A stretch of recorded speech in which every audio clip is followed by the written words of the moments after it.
श्रीगुरवे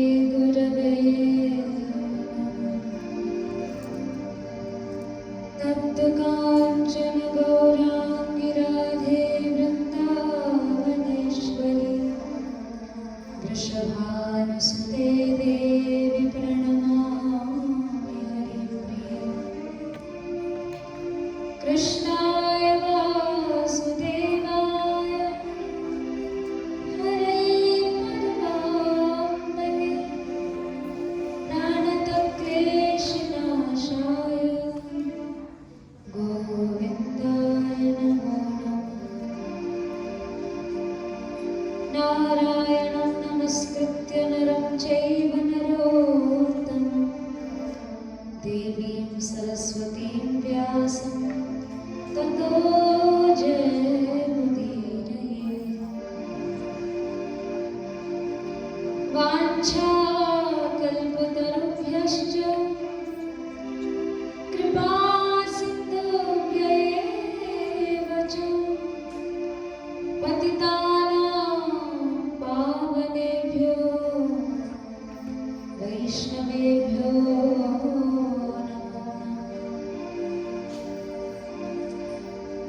शिवपुराण कथा महामहोत्सव की जय।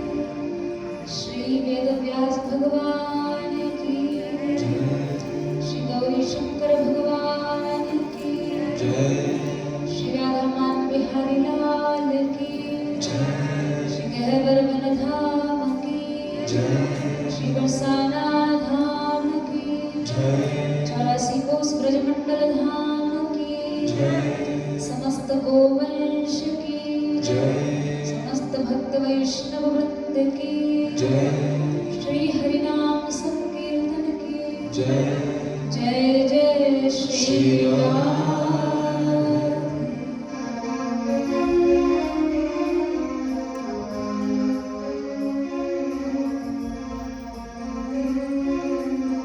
थोड़ी देर सब लोग राधा नाम लेंगे। कृपा करो कृपा करो राधा रानी कृपा करो।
श्री राधा माधव लाडली लाल युगल रसराज की परम कृपा से शिव मंदिर के इस पवित्र परिसर में शिव पुराण के आश्रय से हम लोग श्री राधा माधव की प्रसन्नता के लिए उनका परम प्रिय परम रुचिकर भगवान शिव का मंगलमय यश कह रहे हैं और सुन रहे हैं।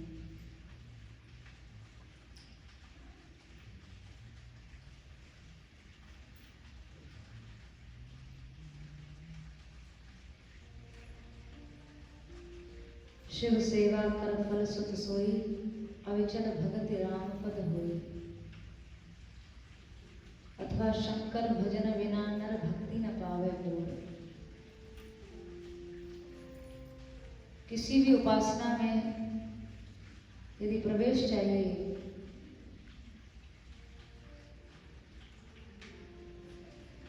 तो उपासना का प्रवेश द्वार श्री आशुतोष भगवान का मंगलमय आश्रय ही है।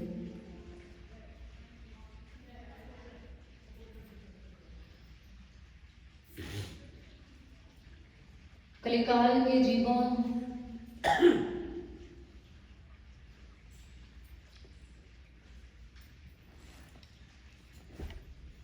के परम कल्याण के लिए केवल शिव यश ही परम सार वस्तु श्री वेदव्यास भगवान के द्वारा बताई गई। किंतु कृष्ण यश हो अथवा भगवान शिव का यश हो, उसका सैद्धांतिक विचार कर हम लोग कर चुके हैं। वस्तुतः ये दो चर्चाएं या दो बातें नहीं हैं, सिद्धांत की दृष्टि से हरि और हर एक ही है। सृष्टि की व्यवस्था के लिए, सृष्टि के व्यवस्थित स्वरूप के लिए, सृष्टि के व्यवस्थित नियमन के लिए वह एक ही ईश्वर, एक ही ईश्वर ब्रह्मेति परमात्मेति भगवानिति शब्दते वदन्ति तत्तस्तु तत्त्वं यज्ञानम् अद्वयम्, वही अद्वय तत्व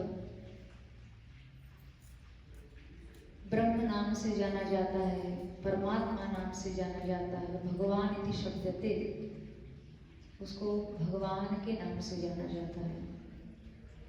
तत्वतः कल हम लोग ये चर्चा कर चुके हैं कि एक सामर्थ्य भगवान के अंदर भी नहीं है, वे चाहे जो कुछ कर दें पर वे दूसरा भगवान बना दें, ये सामर्थ्य भगवान में भी नहीं है। इसलिए जहाँ भी जो भी यश है वो मंगलमय यश हमारे श्री भगवान का ही है। उन्हीं के अनेकानेक स्वरूपों का, अवतारों का वह मंगलमय यश है। इसलिए किसी भी प्रकार का विवादात्मक यह विषय नहीं है।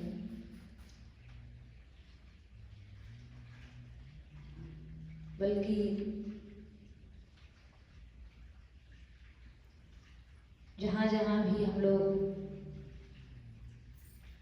श्री शंकर जी की अथवा भगवान श्री कृष्ण के श्रीमुख से उनके पारस्परिक संबंध के विषय में सुनेंगे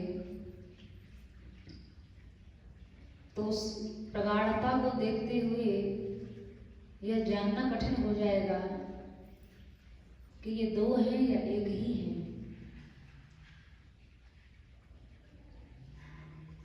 शिवस्य हृदय विष्णु, विष्णुस्य हृदय शिव।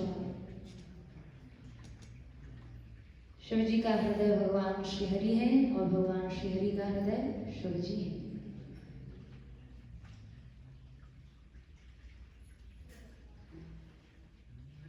कल हम लोग शौनक आदि ऋषियों के द्वारा सूत जी से कुछ प्रश्न किए गए थे। उन प्रश्नों के समाधान के रूप में कलिकाल के जीवों के परम कल्याण के संबंध में शिव जी का मंगलमय यश श्रवण करो, उसको गाओ और मनन करो। और आप भागवत जी में देख लीजिए, परीक्षित जी ने जब म्रियमाण जीव का कर्तव्य पूछा है, वहां भी सुखदेव जी ने यही कहा, श्रोतव्यः कीर्तितव्यश्च स्मर्तव्यश्चेच्छताभ्यम। सुनो, गाओ, स्मरण करो। सिद्धांतों में कहीं भी भेद नहीं है। शब्दांतर हो सकता है पर भावांतर नहीं, मतांतर नहीं है। क्योंकि सिद्धांत सिद्धांत है और वो सदा एक ही रहता है। आज हम लोग भगवान शिव के मंगलमय यश को तो श्रवण कर ही रहे हैं। कल सप्त संहिताओं के संबंध में चर्चा हुई थी। शिव पुराण में जो सबसे बड़ी संहिता है, रुद्र संहिता, वो हम लोग सुनने जा रहे हैं, जिसके 5 खंड हैं। सृष्टि खंड, जो कल हम लोगों ने संक्षेप में सुना। दूसरा है सती खंड, और ये सती चरित्र श्रीमद् भागवत में भी है, रामचरितमानस में भी है और शिव पुराण में भी है, सर्वत्र है। हमने आपको कल ही निवेदन किया, भागवत जी में कृष्ण चर्चा 10वें स्कंध में, 4था स्कंध भागवत का शिव पुराण ही है। रामचरितमानस में राम कथा बहुत बाद में है। प्रारंभिक जो उनका विषय वस्तु है, भवानी शंकर वंदे श्रद्धा विश्वास रूपिणो, यहीं से शुभारंभ हुआ। याभ्याम मेरा पश्यन्ति सिद्धा स्वांतस्थमीश्वर। क्योंकि अध्यात्म की सबसे बड़ी जो आधारशिला है वो श्रद्धा विश्वास। सारा अध्यात्म श्रद्धा और विश्वास पे तो टिका है। श्रद्धा और विश्वास के अभाव में बड़े बड़े योगी भी अपने अंतस्थ में भगवान को नहीं देख सकते। अरे अंतस्थ तो छोड़िए, भगवान साक्षात सामने आ जाए तो भी भगवान को भगवान नहीं स्वीकार करेंगे, श्रद्धा और विश्वास के अभाव में। इसलिए सारा अध्यात्म श्रद्धा विश्वास पे टिका है। और ये श्रद्धा कौन है? पार्वती जी। और विश्वास कौन है? भगवान शंकर। तो भगवान शंकर कैलाश पर विराज रहे हैं। क्षीरशायी विष्णु के वामांग में लक्ष्मी जी विराज रही हैं। ब्रह्मा जी के वामांग में ब्रह्माणी विराज रही हैं। पर भगवान शिव का वामांग रिक्त है।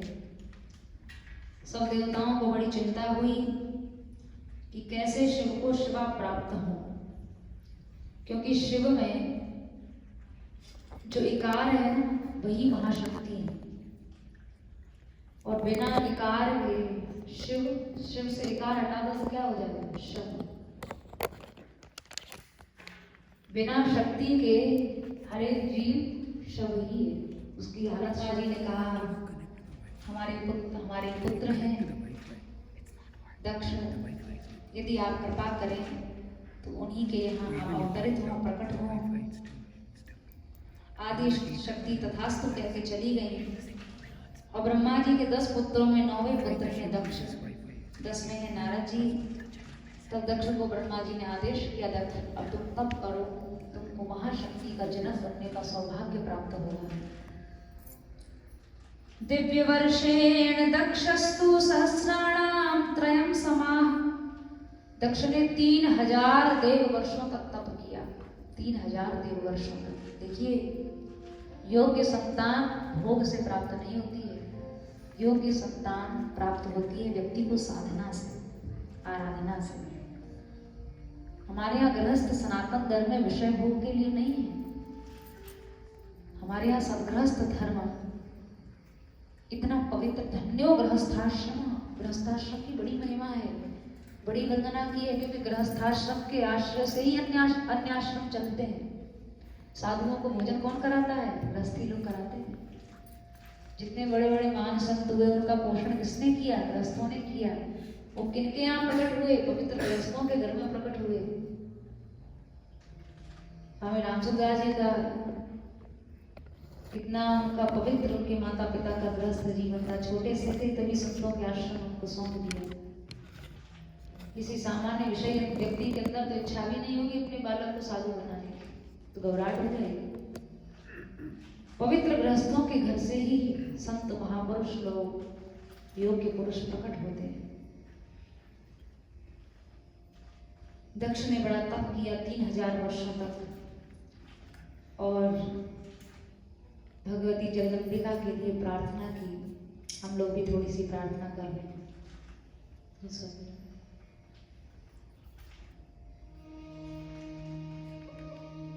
मेरी सुनिए करुण पुकार, जगदम्बा लो अवतार। मेरी सुनिए करुण पुकार, जगदम्बा लो अवतार। तुम ही से सब संसार, जगदम्बा लो अवतार। तुम ही से सब संसार, जगदम्बा लो अवतार। मेरी विनय करो स्वीकार, जगदम्बा लो अवतार। मेरी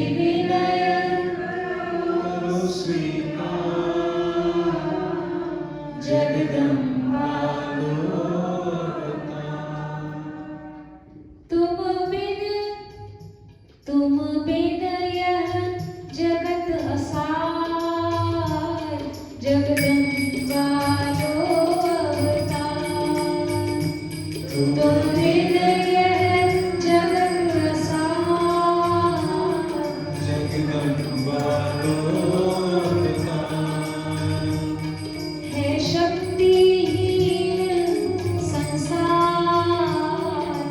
जगदम्बा लो अवतार।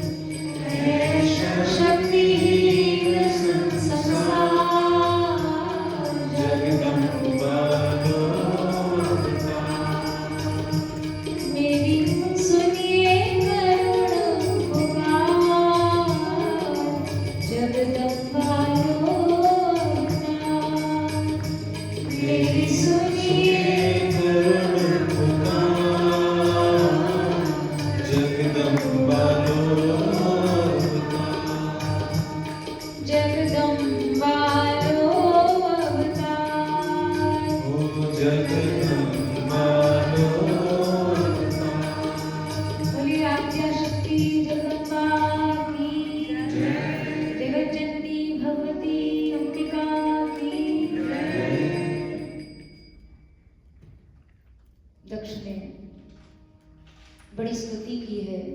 भगवती की। जगदम्बां पूजयितुं प्रत्यक्षं भवतः शिवा। शिवा साक्षात रूप में प्रकट हो गई दक्ष के आगे। कैसा स्वरूप था?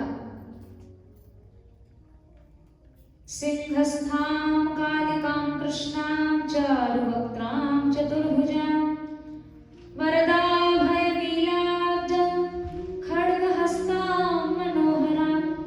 सिंह पर आरूढ़ है, चारु वक्त्रां, बड़ा सुंदर बपू है, चतुर्भुज स्वरूप है, सुंदर मुख है, हाथ में नील कमल है, खड्ग धारण किए हुए हैं, वरद हस्त रखने के लिए एक हाथ हमेशा कृपा करना के लिए खुला हुआ है भगवती का। सुंदर मन को हर लेने वाली हैं। तस्मान मम सुता भूत्वा हर जाया भवादिना। हे देवी, आप मेरे यहाँ कन्या बनकर आइए। आप ठीक है, देवी रूप में तो आपने दर्शन दे दिया, मैं चाहता हूँ आप कन्या बन के आइए ताकि मुझे आपका कन्यादान करने का सौभाग्य मिले। एक सुयोग्य वर के हाथ में आपका कर कमल सौंप सकूं, ऐसा सौभाग्य मुझे मिले, आपका पिता बनने का सौभाग्य मुझे मिले, ऐसी आप मेरे ऊपर कृपा करें। देवी ने कहा, हे प्रजापति दक्ष, यदा भवान मई, तुम्हारी कन्या तो मैं बन जाऊंगी, उसमें तो कोई समस्या नहीं है, तुम्हारी कन्या बनूंगी। लेकिन मैं जन्म जन्मांतर भगवान शिव की दासी हूँ, मैं तुम्हारी पुत्री बनकर तो आऊंगी। यदा भवान मई विद्वेष, पर एक बात ध्यान रखना, यदि आपने जरा भी मेरा अनादर किया तो फिर मैं वहां से चली नहीं जाऊंगी। शक्ति की प्राप्ति कठिन नहीं है, शक्ति को बचाना कठिन है। शक्ति सामर्थ्य, इसका सदुपयोग करते रहो तो ठीक है, और कदाचित इसका दुरुपयोग किया, इसका अनादर किया तो शक्ति को छोड़ने में भी समय नहीं लगता। और सावधान कर दिया दक्ष को कि मैं तुम्हारी बेटी बनूंगी तो तुम्हारा बड़ा यश होगा संसार में, लोग तुम्हें पूजेंगे, तुम्हें प्रजापतियों का अधीश्वर ब्रह्मा जी बनाएंगे, लेकिन उस शक्ति का तुम अनादर मत कर देना। दक्ष को जो भी कुछ यश मिला वो शक्ति के प्रकट होने के कारण ही मिला, पर वह सारा यश उन्होंने अपना यश समझ लिया और उसका अनादर, उसकी उपेक्षा हुई, और वो उपेक्षा ही उनके विनाश का कारण बन गई। इसलिए शक्ति की उपेक्षा नहीं होनी चाहिए, शक्ति का अनादर नहीं होना चाहिए, ये बहुत ध्यान रखने योग्य बात है। तो श्री भगवती शक्ति ने प्रार्थना की है और दक्ष प्रजापति का विवाह मनु महाराज की कन्या प्रसूति जी से होता है और उनसे 10,000 हर्यश्व नामक पुत्रों का जन्म होता है। तो उनको एक योग्य संतान प्राप्ति की दृष्टि से उनको तप करने के लिए भेज देते हैं दक्ष प्रजापति, और वो 10,000 हर्यश्व नामक बालक जाते हैं तप करने। नारद जी आ जाते हैं, अरे भैया तपस्या की जाती है संसार से छूटने के लिए, संसार में फंसने के लिए नहीं की जाती, भजन करो, क्या करोगे संसार चक्र में आके। तो 10,000 पुत्र सब साधु बन गए। दक्ष को पता चला तो दुख तो हुआ, मेरे सबके सब बालक नारद ने बाबा जी बना दिए। उसने फिर 1,000 शबलाश नामक पुत्रों को भेजा, पर तप करने तो भेज दिया, पर ये बताना भूल गए कि नारद मिल जाए तो उसकी कुछ सुनना मत। और वो 1,000 पुत्रों, उनको भी नारद जी मिल गए। नारद जी ने कहा अपने बड़े भैयाओं का मार्ग अनुसरण करो, कहाँ चक्कर में फंस रहे हो। अब उन्होंने भी भजन किया नारद जी की कृपा से, वो भी निवृत्ति मार्गी हो गए, साधु हो गए। अब तो दक्ष को बड़ा गुस्सा आया, ये तो नारद क्या, ये तो वंश परंपरा का नाश करने वाला है। जाओ नारद, मैं तुम्हें श्रापित करता हूँ, तुम जहाँ जाओगे वहीं उनकी वंश परंपरा का नाश करोगे तो तुम एक जगह ठहर ही नहीं पाओगे, तुम श्राप देते। नारद जी ने कहा वाह वाह, धन्यवाद दक्ष महाराज, आपने तो बहुत बड़ी कृपा कर दी, पाँव में ऑटोमेटिक इंजन लगा दिया। अब तो चलने फिरने दौड़ने का भी श्रम नहीं करना पड़ेगा, अब तो पाँव में पहिया लग गया, तो चलते ही रहेंगे। और तो आपने हमारा जो उद्देश्य था उसकी पूर्ति में बड़ी सहायता कर दी। एक जगह ठहरते तो कुछ ही लोगों का, अब तो जगह जगह घूम घूम के। अच्छा, नारद जी के विषय में भागवत जी में लिखा है, नारदो देव दर्शन, नारद जी का दर्शन जिसको हो गया ना, उसको भगवान का दर्शन होगा ही होगा। नारद जी ऐसे दर्शनीय महापुरुष हैं।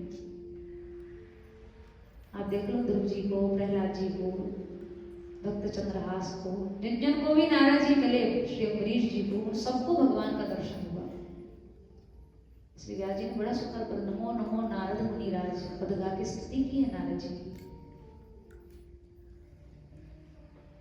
नारद जी ने धन्यवाद दिया दक्ष को श्राप लेकर, क्योंकि नारद जी के उद्देश्य में खोट नहीं है भाई।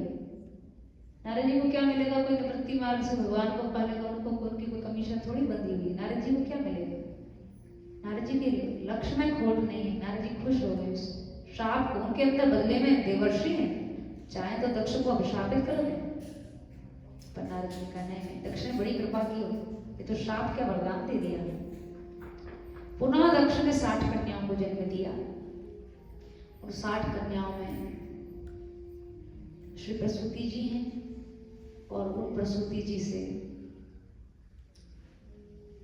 उनमें सती जी का प्राकट्य होता है, प्रसूति जी से, और श्री सती जी का विवाह भगवान विश्वनाथ भूतनाथ के साथ होता है। बोलिए श्री सती शंकर भगवान की। विवाह तो हुआ। अब यहाँ से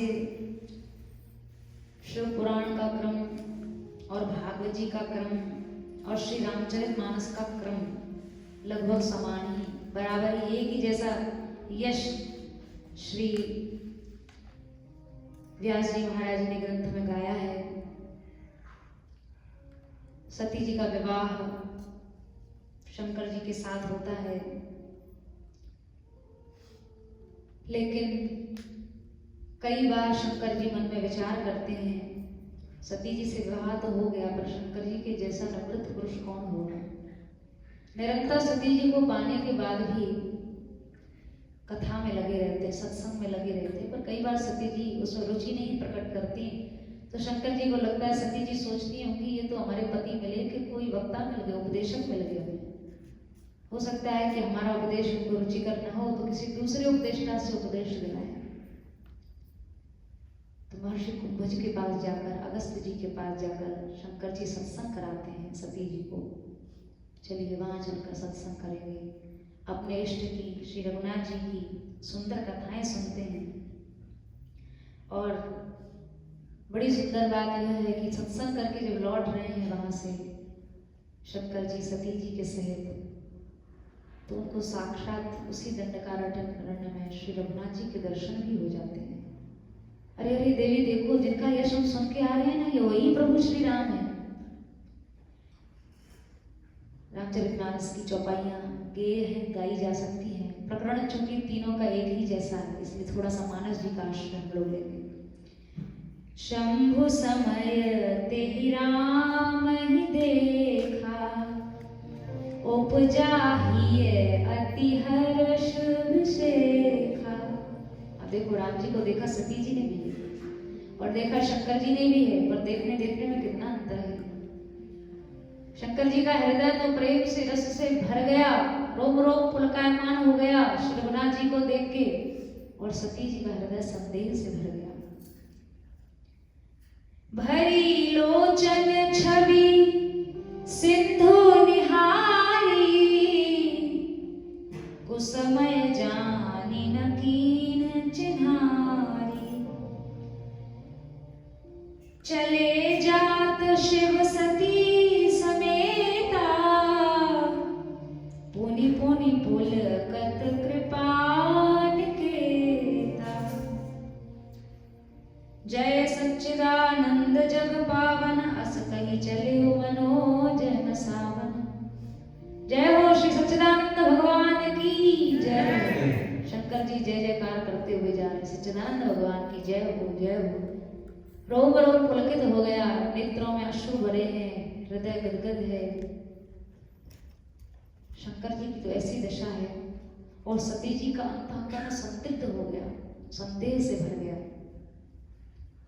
यही है वो प्रभु जिनके विषय में इतना यशोगान करते हैं शंकर जी। अरे अपनी स्त्री के विरह में इतना रोने धोने वाला व्यक्ति भगवान कैसे हो सकता है भाई? भगवान तो अजन्मा है, भगवान तो सर्वांतर्यामी है।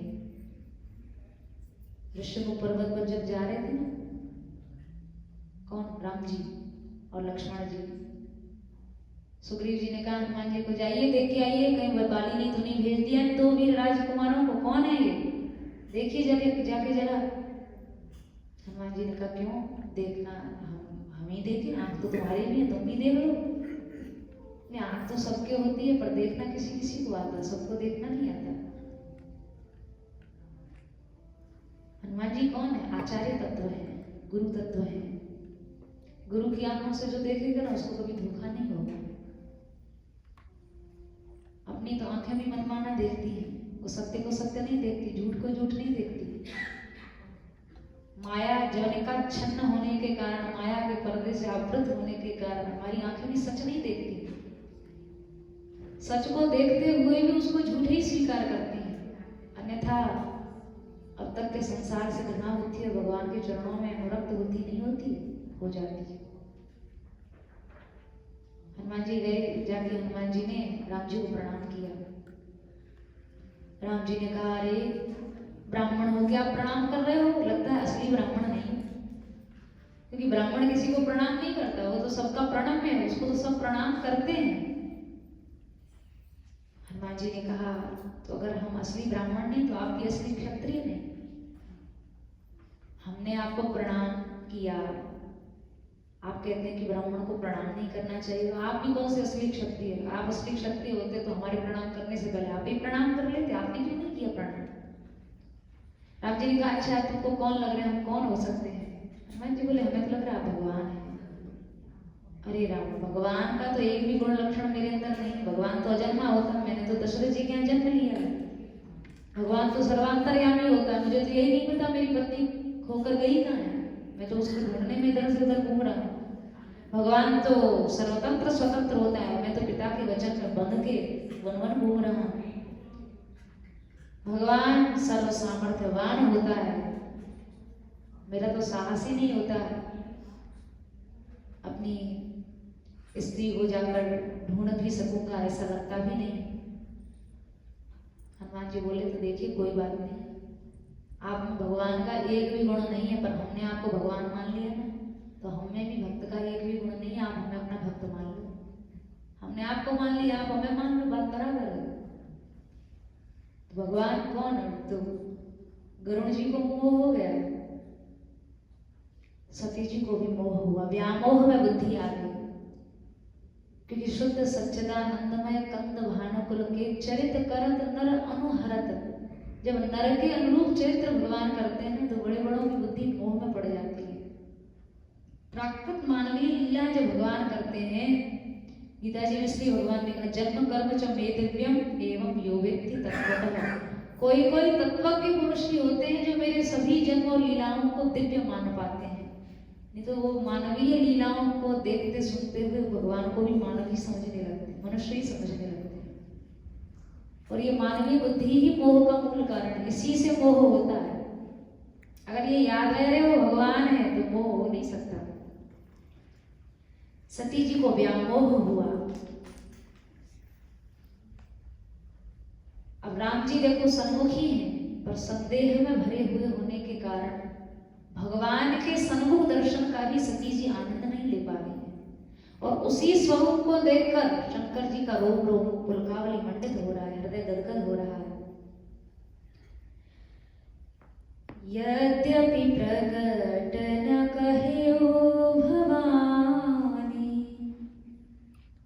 देखो किसी व्यक्ति को कोई रोग है, वो इतनी बड़ी समस्या नहीं है, पर वो अपने रोगों को स्वीकार ही न करे, इससे भी ज्यादा बड़ा रोग है। सबसे बड़ा ज्ञान क्या है?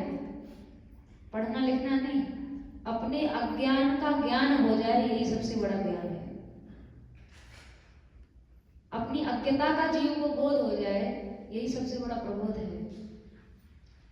अब सती जी को व्यामोह हुआ, कोई बात नहीं, दूर हो जाता, पर सती जी ने यह भी स्वीकार नहीं किया कि मुझे मोह हुआ है।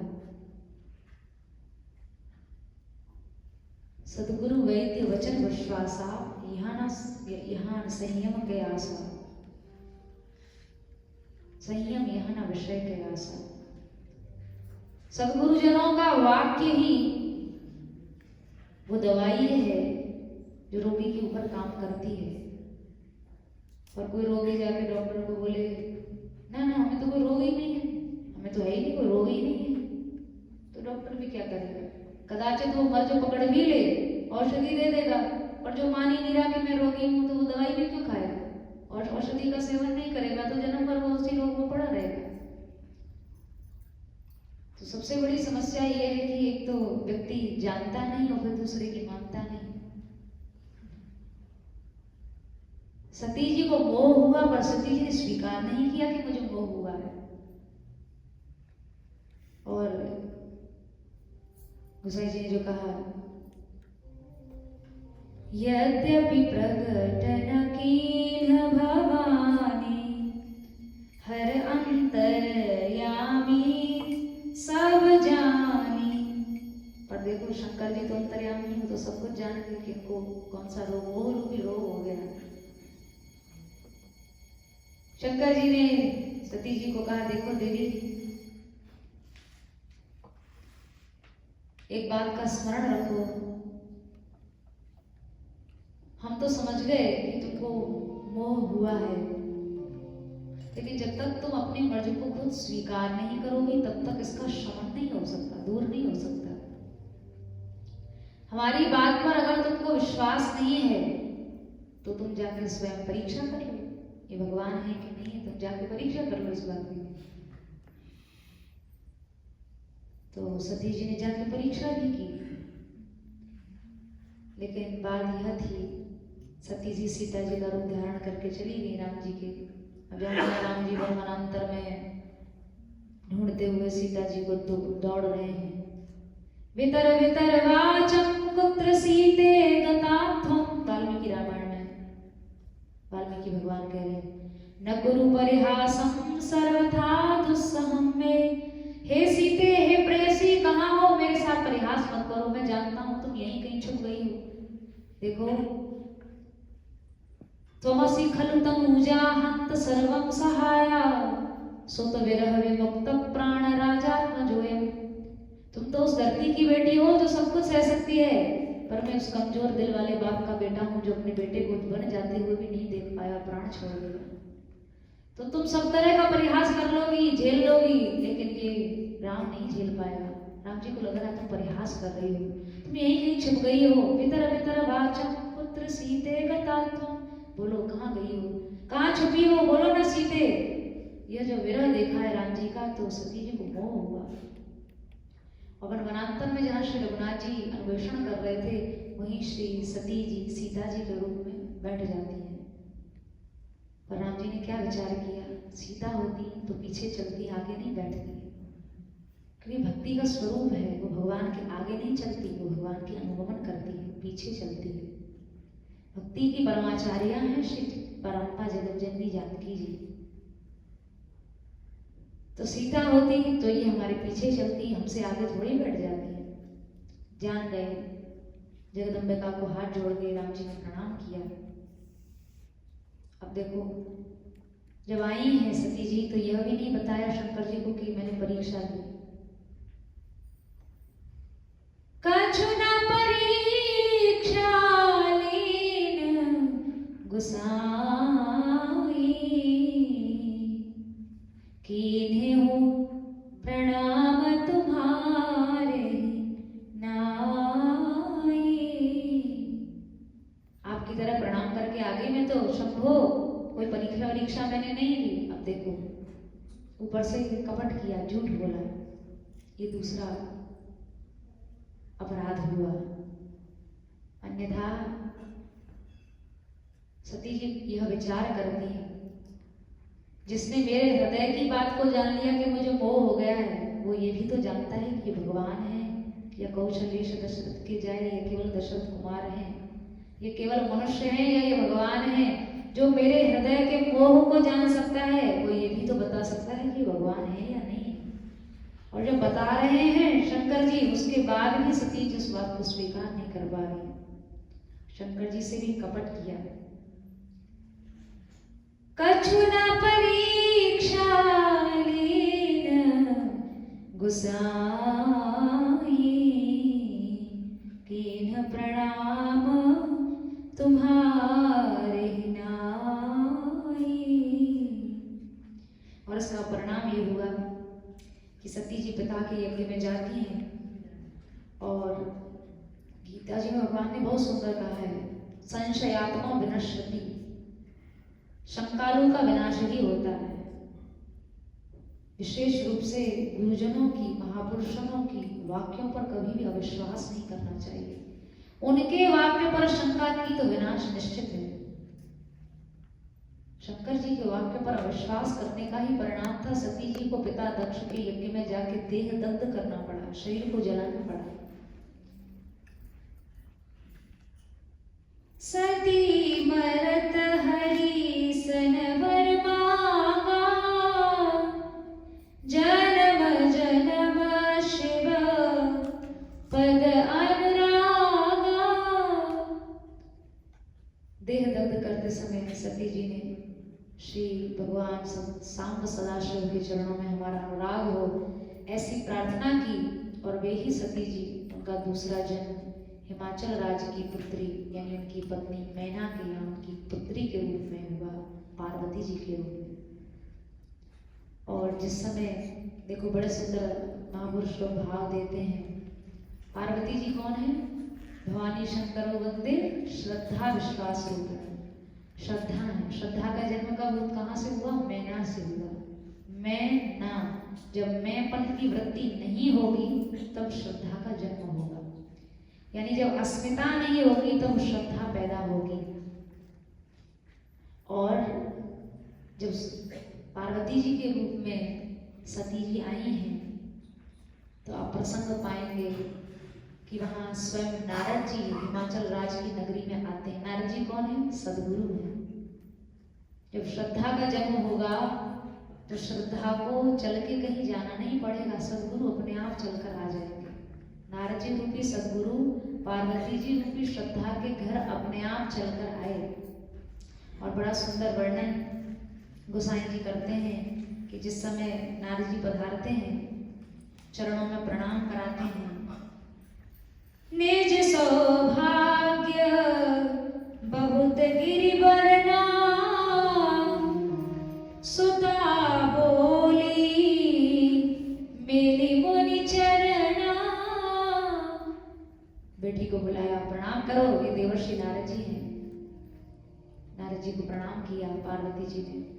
और वहाँ हिमाचल राज कहते हैं, नारद जी आप मेरी कन्या के दोष और गुण बताइए।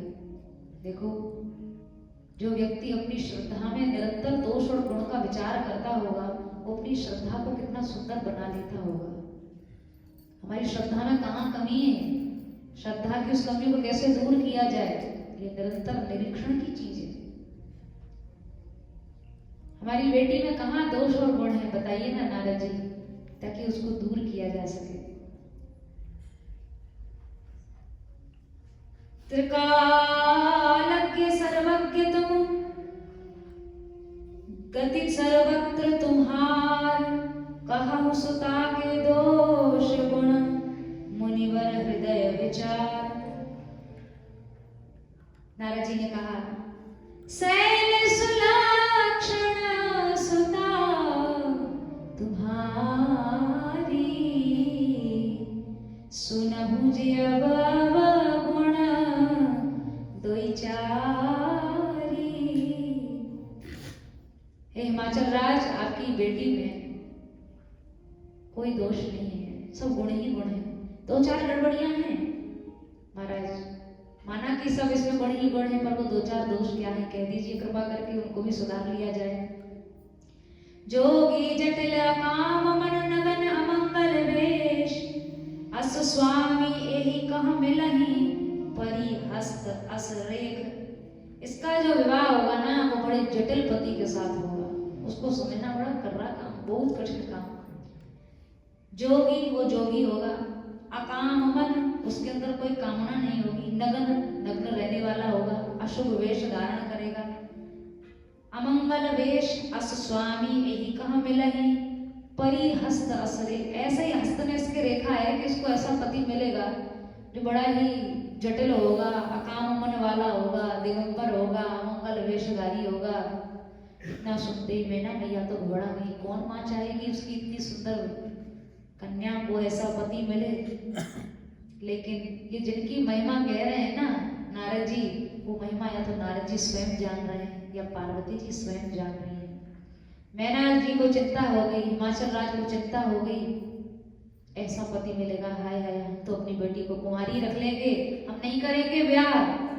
बताओ इतना सुंदर मधुर फल उसको कांटे की बेल में थोड़ी पहुंचाया जा सकता है, हम नहीं होने देंगे ऐसा विवाह। नारद जी ने कहा देखो घबराने की बात नहीं है, ये जितनी भी हस्तरेख है ना इसको बदला जा सकता है। बहुत सुयोग्य पति इसको मिले, इसके लिए तुम्हारी बेटी को तप करना होगा, तपस्या करनी चाहिए। अब पार्वती जी तो जानती हैं, अगर नारद जी ने कहा है कि शिव जी जटिल हैं तो जटिल किसको कहते हैं? जिसको जानना कठिन है उसको जटिल कहते हैं। वेद भगवान कहते हैं तदे जति तन नहीं जति तद्दूरे तद भक्ति के। भगवान कैसे हैं? तदे जति तन नहीं जति, वो चलता भी है वो नहीं भी चलता है, वो बहुत दूर भी है वो बहुत पास भी है, वो देख उसकी आंख भी है और आंख नहीं भी है, वो देखता भी है वो नहीं भी देखता, वो सुनता भी है वो नहीं भी सुनता। अब देखो दोनों बातें कितनी मुश्किल है, विरोधाभास है। सुनता है और नहीं सुनता, ये बात कैसे हो सकती है? देखता है और नहीं भी देखता, कैसे हो सकती है? इसलिए सुंदर जी का एक पद है, अविगत की गति कहत न आवे। बस ईश्वर तत्व को समझना बड़ा कठिन है। अकर्मा होते हुए भी इतना बड़ा संसार रूपी कर्म कर रहा है, कोई सोच सकता है? कोई कर सकता है इतना बड़ा कार्य, सृष्टि कार्य? और ऐसे एक सृष्टि कार्य नहीं, अनंत सृष्टि कार्य जिसके संकल्प से चल रहा है, उत्पत्ति पालन स्थिति को जो निरंतर देख रहा है, पर अकर्मा है। अजन्मा हो के दो जगह जन्म लेता है। नंद के आनंद भयो जय कन्हैया लाल की, और देवकी के यहाँ कारागार में भी जन्म, और वैसे अजन्मा है और वैसे दो जगह जन्म ले रहा है। वैसे कालात्मा है और वैसे रण छोड़ के भाग जाता है। काल की भी आत्मा है, कहो तो युद्ध के मैदान से भाग जाए। वैसे आत्मा राम है और 2-4 ब्याह भी नहीं, 16,108 ब्याह कर लेता है। बहुत विरोधाभास है। लेकिन पार्वती जी इस ईश्वर तत्व को समझ गई है। अकाम मन, उनके अंदर कोई सकाम भाव नहीं उठता है, इच्छाएं नहीं। ईश्वर तो आत्म लाभ से परिपूर्ण है, निज लाभ पूर्ण है, उसमें कोई कामना का उदय नहीं होता, वही ईश्वर है। अब ये सारी महिमा पार्वती जी तो समझ नहीं, पर भैया मैना को कौन समझाए? नारद जी ने कहा बेटी को तप करने भेजो, कुछ गड़बड़ नहीं होगा, सब मंगल ही मंगल होगा। मातु पितहि बहुविधि समझाई, चली उमा तपहित हर्षाई। अति सुकुमार, तप करने गई, बड़ी सुकुमारी है। तन तप जोगु पति पद सुमिर, तजा सब भोगु। माता पिता ने समझाया, बड़ी प्रसन्नता के साथ पार्वती जी तप करने के लिए चल पड़ी। ब्रह्मा जी आए हैं, सुकुमार शरीर से ऐसा उत्कट तप किया। ब्रह्मा जी ने वरदान दिया पार्वती जी को, जाओ तुम्हारा मनोरथ सिद्ध होगा, सफल होगा। तुम ये तप करके जिसको पति के रूप में पाना चाहती हो ना, वही तुम्हें पति के रूप में मिलेगा। पार्वती जी बड़ी प्रसन्न हो गई। और देखो उधर शंकर जी के पास पहुंच गए राम जी, और राम जी ने जाए विवाह शैलजहि। देखो राम जी में और श्री ठाकुर जी में और शंकर जी में 3 संबंध हैं। स्वामी सेवक संबंध, दोनों एक दूसरे के स्वामी भी हैं, दोनों एक दूसरे के सेवक भी हैं, और दोनों एक दूसरे के मित्र भी हैं। तो राम जी कहते हैं, हे शंभो, अगर मुझे अपना स्वामी मान रहे हो तो जाओ विवाह शैलजहि, मैं आज्ञा दे रहा हूँ, ऑर्डर, जाओ जाके विवाह करो। अगर आप मुझे अपना दास मानते हैं तो मैं प्रार्थना कर रहा हूँ, अब विनती मम सुनहु से हो, तो मैं दास बन के प्रार्थना कर रहा हूँ। शिव जी जाइए विवाह करिए। जो गोपर निज ने, अगर मुझे आप मित्र मानते हैं तो मैं बड़े प्रेम से आपको आपको एक परामर्श दे रहा हूँ, सलाह दे रहा हूँ, इस विवाह से आपका कुछ बिगड़ेगा नहीं, जाके विवाह कर लीजिए, इसमें कुछ आपकी कमी नहीं होगी। तो तीनों प्रकार की बातें शंकर जी को राम जी ने कह दी, विवाह करना पड़ेगा आपको शंकर जी। शंकर जी ने कहा देखिए, पूर्व जन्म की बिछड़ी हुई सती जी को इस जन्म में मिलवा रहे हैं राम जी, हम आपके कृतज्ञ रहेंगे, पर जब मौका पड़ेगा तो फिर हम भी आपके काम आएंगे। और फिर जब सीता जी से विरह हुआ ना राम जी का, तो शंकर सुवन केशरी नंदन, यही शंकर जी हैं, शंकर जी के अंश हैं हनुमान जी महाराज। और हनुमान जी ने आके फिर राम जी का सीता जी से मिलन कराया कि नहीं कराया? यहाँ राम जी मिलन करा रहे हैं सती जी से शंकर जी का, तो फिर आगे राम जी का मिलन भी सीता जी से शंकर जी को कराना पड़ेगा।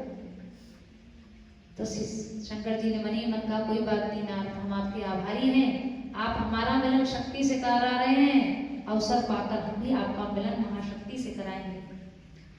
अति पुनीत गिरजा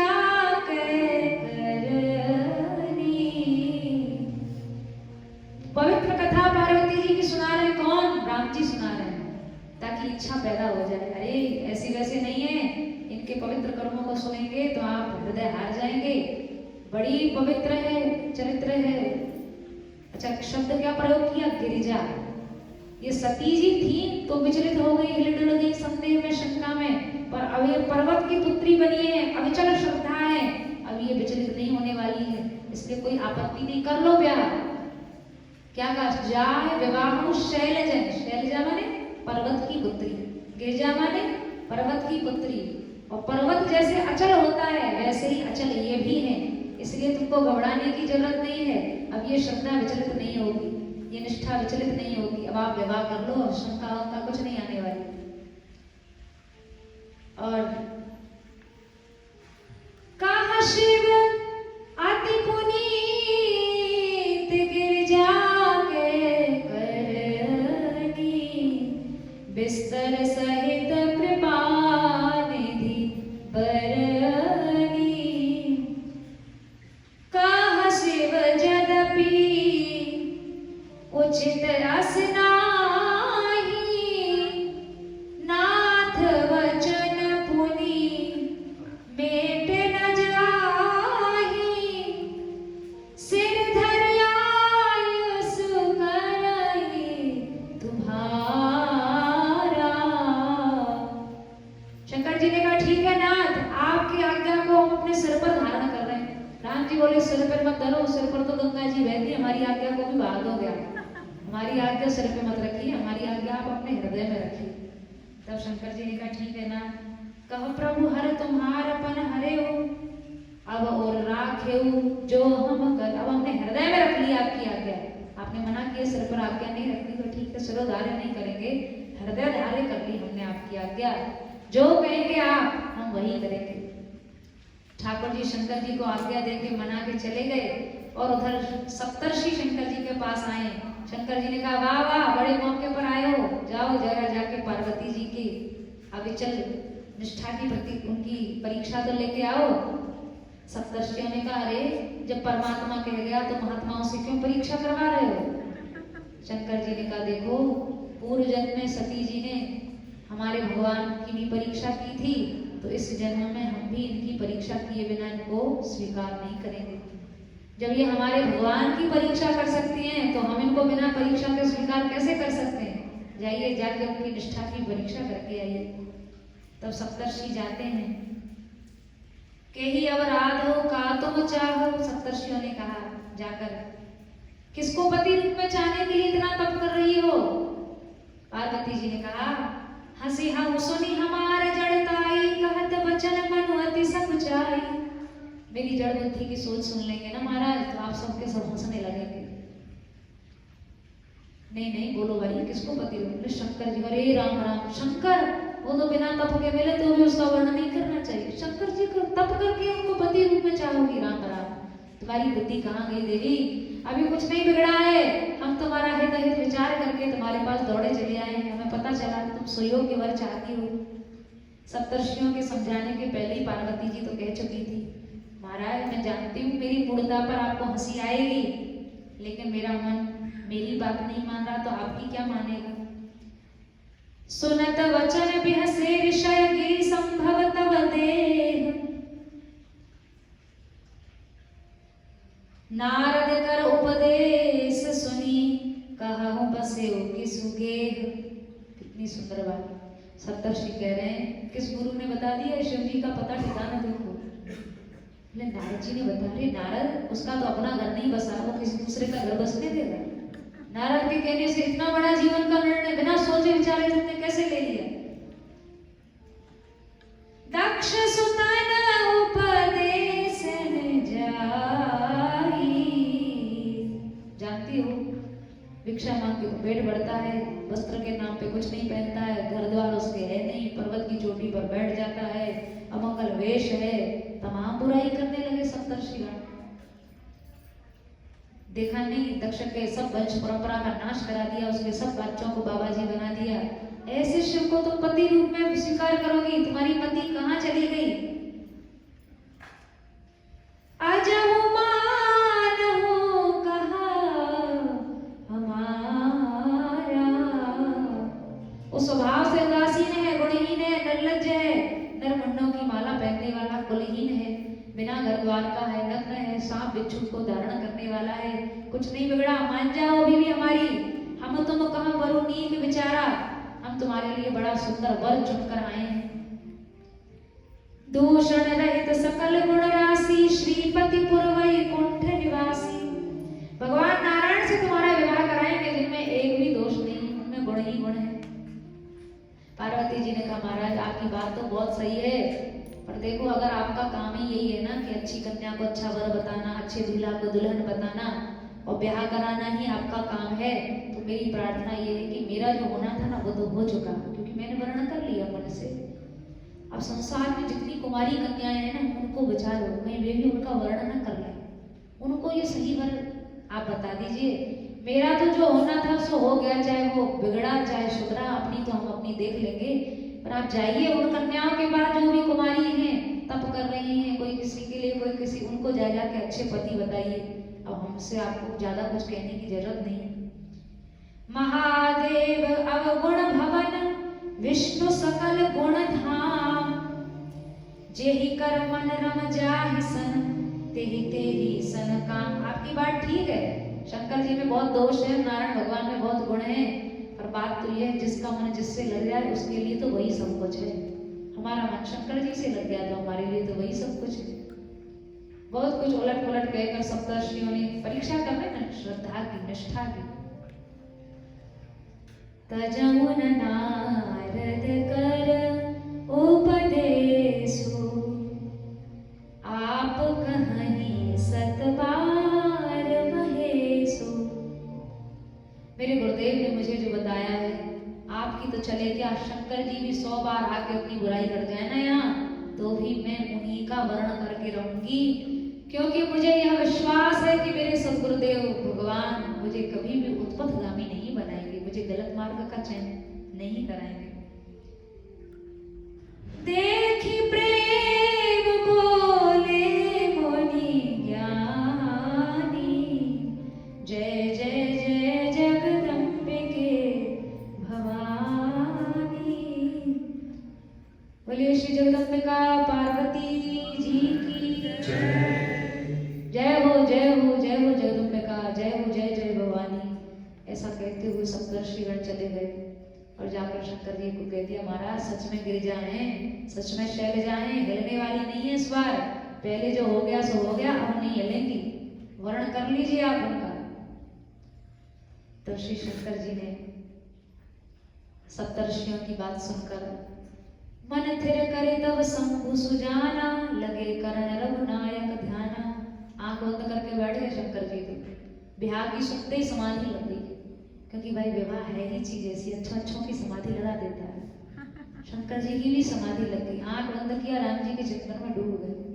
अब देवता बड़े परेशान, देवता सोचते हैं ये समाधि में लग गए तो तारकासुर अत्याचार कर रहा है, इनका विवाह होगा नहीं, पुत्र होगा नहीं, तो हमारा अत्याचार से हमारी निवृत्ति कैसे होगी।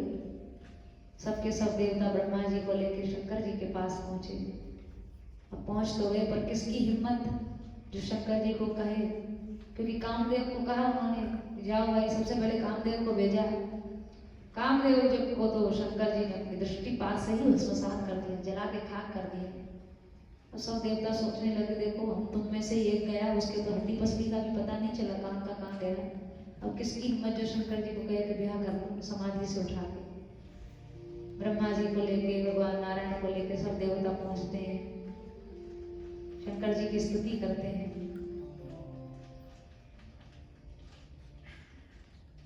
थोड़ी सी स्तुति हम लोग भी कर लें।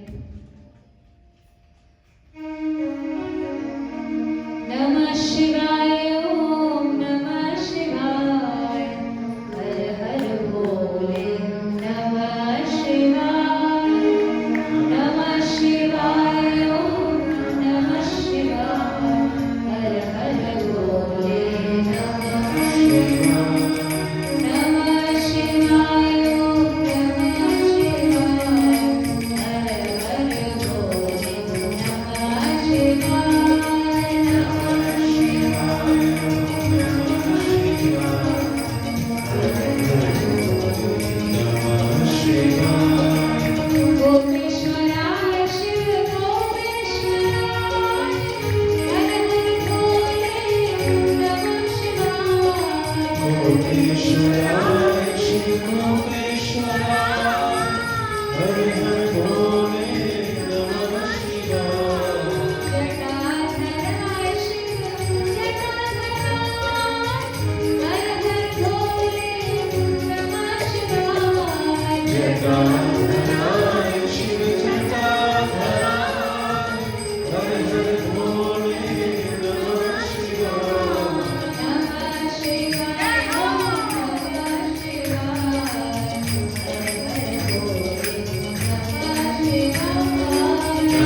समस्त देवताओं ने स्तवन किया है ब्रह्मा जी आदि के साथ जाकर।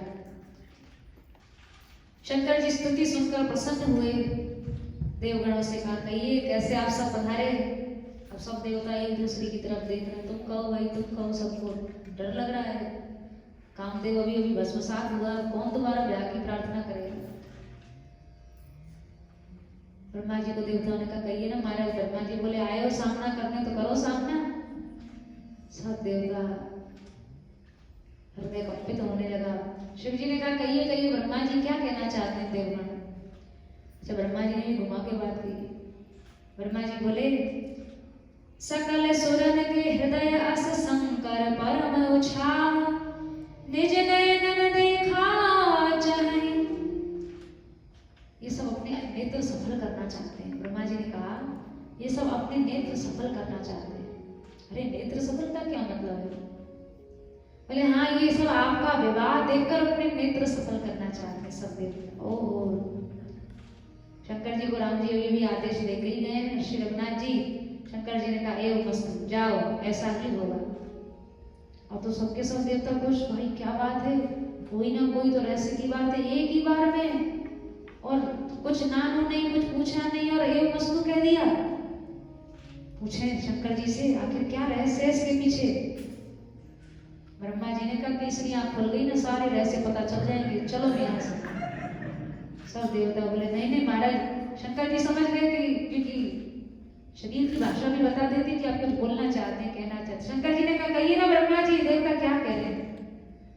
बोले देवता यही कह रहे हैं कि कामदेव ने तो समाधि से उठाया तो जला दिया, भस्म कर दिया उसको, और कामदेव को जला के विवाह के लिए तैयार हो गए। शंकर जी ने कहा हाँ, क्योंकि हम विवाह काम की प्रेरणा से नहीं, हम विवाह राम की प्रेरणा से कर रहे हैं। शंकर जी का जो विवाह हुआ वो काम, प्राकृत काम को जला देने के बाद हुआ, क्योंकि यह विवाह राम प्रेरित विवाह नहीं है, यह विवाह राम प्रेरित विवाह है। और इस बात को सब देवता जान जाएं, एक क्षण नहीं लगा, तत्काल विवाह के प्रस्ताव को स्वीकार कर लिया शंकर जी ने। और भाई सच तो यही है, शिव जी और पार्वती जी का विवाह हो ही तब सकता है जब लौकिक काम चल जाए। वस्तुतः काम की जरूरत तब पड़ती है जब विवाह दो के बीच में होता है, और जहाँ दो है ही नहीं वहां काम की आवश्यकता ही क्या है। शिव और शक्ति ये दो है नहीं, एक ही है। तो रुद्रगणों ने, अब सबसे ज्यादा प्रसन्नता तो रुद्रगणों को हुई, क्योंकि सबसे बड़े बराती तो वही बनेंगे। रुद्रगणों ने कहा बाबा आपने विवाह की हाँ कर दी। बोले हाँ हाँ कर दी, स्वीकृति दे दी, हाँ दे दी स्वीकृति। और आपने कुछ विचार किया, कुछ है तो है ही नहीं, पास में तो कुछ भी नहीं, कैसे विवाह करेंगे, और आपको कोई चिंता भी नहीं। शंकर जी बोले कुछ नहीं है इसीलिए तो चिंता नहीं है, कुछ होता तो चिंता होती। एक बार किसी कोई व्यक्ति बड़ा धनी मानी, एक ज्योतिषी ने कहा कि भाई अमुक वर्ष में और तुम्हारे ऊपर 7.5 शनि का ग्रह उत्कट होगा, उपाय कर लेना कोई। किसी ब्राह्मण से जाकर कहा कि महाराज उपाय बताओ, 7.5 शनिचर लगने वाला है, सब संपत्ति खत्म ना हो जाए हमारी। उसको चिंता थी। ज्योतिषी ने कहा कि एक श्यामा गैया दान कर देना तो तुम्हारा ये अनर्थ टल जाएगा। था बड़ा कृपण, बहुत कंजूस। मतलब महाराज मेरे बस की कहाँ सामर्थ्य की बात, श्यामा गैया दान करें। अच्छा तो चलो, तुम हो सकता है तुम्हारे पास नहीं हो, असमर्थ हो, तुम ऐसा करना कोई काला कपड़ा दान कर देना। उसने सोचा इतनी भी आफत क्यों नहीं। बोले महाराज मेरे कहाँ बस की बात, ये काला वस्त्र दान करो। अरे तो काला धागा ही दान कर देना। उसने सोचा इतना भी झंझट माथे क्यों ले। अच्छा तो मेरे बस की कहाँ बात जो काला धागा भी दान कर सकूं। अच्छा मतलब तुम इतने गरीब हो कि तुम्हारे पास धागा भी नहीं, तो फिर 7.5 शनिचर आके तुम्हारा बिगाड़ेगा भी क्या, जब तुम्हारे पास कुछ है ही नहीं तो वो भी क्या करेगा बेचारा, वो भी माथा पटक के चला जाएगा। तो चिंता तो उसको होगी ना जिसके पास कुछ हो, जिसके पास कुछ है ही नहीं उसको किस बात की चिंता, बने चाहे बिगड़े उसको क्या लेना देना। शंकर जी को रुद्रगणों ने कहा आपने ब्याह की हाँ कर दी, कुछ है नहीं पास में और कोई चिंता भी नहीं। शंकर जी बोले चिंता वो करे जिनके पास कुछ हो, हमारे पास है नहीं तो किस बात की चिंता। रुद्रगणों ने कहा महाराज ऐसे थोड़ी विवाह होता है। अरे विवाह के समय पर तो जिसके पास वस्त्र ना हो वो भी मांग के कपड़े ला के अपना ब्याह तो ठीक ठाक कर लेता है। अब चलो नीचे तो सब उड़ा देंगे, कुछ भी उड़ा देंगे, काम चल जाएगा, पर माथे पर एक मुकुट तो होना चाहिए। हमारे नंदगांव की सच्ची घटना है। बरसाने के पास नंदगांव ठाकुर जी का गांव है, वहाँ नंदलाला रहते हैं। जैसे बरसाना में राधा रानी, नंदगांव में नंदलाला श्याम सुंदर। एक नंदगांव के ब्रजवासी गोस्वामी बालक की सगाई आई कहीं से, ब्रजवासी तो ब्रजवासी, लड़की वाले आए उसको देखने के लिए। उसने सोचा घर में कोई ठीक ठाक कपड़े नहीं है और ऐसा ना हो कि रिश्ता छोटी मोटी कारणों से टूट जाए। उसने क्या किया, मंदिर नंदगांव मंदिर में जाके ठाकुर जी के बढ़िया बढ़िया वस्त्र उतार के ले आया और ठाकुर जी के वस्त्र उसने पहन लिए। और संयोग की बात वो बन ठन के ऐसा बैठ गया कि उसको रिश्ता वालों ने पास कर दिया, ठीक है भाई हमारी बेटी का रिश्ता तुम्हारे साथ पक्का। अब दूसरे दिन धो धा के कपड़े ठाकुर जी के पास ले गया। उसको स्वप्न में ठाकुर जी ने कहा रे विवाह के पीछे हमको नंगा करके चला गया, हमारे कपड़े उतार के चला गया। तो उसने ग्वारिया ने कहा, देखो तुम्हारे कपड़े उतर गए तो तुम्हारा क्या बिगड़ा, अगर मैं नहीं पहनता तो मेरी तो सगाई मारी जाती, इसलिए तुम्हारे कपड़े उतार के पहनने जरूरी थे। तो विवाह आदि का संबंध ऐसा है कि लोग मांग मांग करके अपना काम बढ़िया चला लेते हैं, स्टैंडर्ड लो नहीं होने देते। रुद्रगण बड़ी चिंता में है कि आपके पास कुछ है नहीं, मांगना आप चाहते नहीं, करेंगे क्या? ज्यादा भी नहीं तो केवल ठाकुर जी से, अपने मित्र से एक मुकुट ही मांग लो, नीचे तो कुछ भी काम चला देंगे, कुछ भी उड़ा देंगे आपको, पर मस्तक पर एक मुकुट तो होना चाहिए। शंकर जी ने कहा नहीं नहीं भाई, ये सब मुकुट वुकुट ये सब जो चीजें मांग के ली जाती है ना, वो कितने दिन शान बढ़ाती है, वो सब वापस की जाती है, 2 दिन 4 दिन बाद ब्याह के सब देनी पड़ती है। अपना तो प्राकृतिक मुकुट ही ठीक है। जटा मुकुट अहि मोर सवारा, ये है ना प्राकृतिक मुकुट, ये जटाजूट है तो सही। जटाटवी गलज्जल प्रवाह पावितस्तरे, ये जटाजूट को बांध दो, इतना सुंदर मुकुट है। जो भी व्यक्ति मुकुट पहनता है ना, देखने वाले को लोभ आ जाता है, हमको वैसा मुकुट पहने। अब ये मुकुट भगवान ने ऐसा दिया, चाहे जो अपने बाल बड़े कर ले, चाहे जो जटा बना ले, चाहे जब मुकुट बना के पहन ले, तो कहीं खरीदना नहीं, किसी से मांगना नहीं, अपना नेचुरल मुकुट है तो उसी को बनाओ। जटाओं को मुकुट, चलो जटाओं का मुकुट बना दिया। जटा मुकुट अहि मोर सवारा, और दूल्हा को मोर बांधा जाता है, जानते ना मोर सेहरा, जानते कि नहीं जानते? अरे सब विवाहित लोग हैं, जानते ही होंगे, सबने पहना होगा सेहरा। तो मोर सवारा, मोर बांधा जाता है, सेहरा बांधा जाता है दूल्हा के सिर पर। तो मोर मांग ले, अरे मोर मांगने की क्या जरूरत है, सर्पों का मोर बनाओ, सर्पों का मोर। आप विचार करिए, अगर सब दूल्हाओं के लिए ये बात निश्चित कर दी जाए कि सर्प का मोर पहन के ब्याहना है, तो आधे से ज्यादा लोग तो संसार में बाबाजी हो जाएंगे, नहीं भैया औरों का ही करो, हमें जरूरत नहीं। पर शंकर जी अहि मोर संवारा, सर्प का मोर बांध कर चले हैं। सर्प का मोर क्यों? क्योंकि एक दूसरे का मोर देख के दूसरा कुंवारा सोचता है हमारे माथे पे मोर कब बंधेगा भाई, लोभ आ जाता है।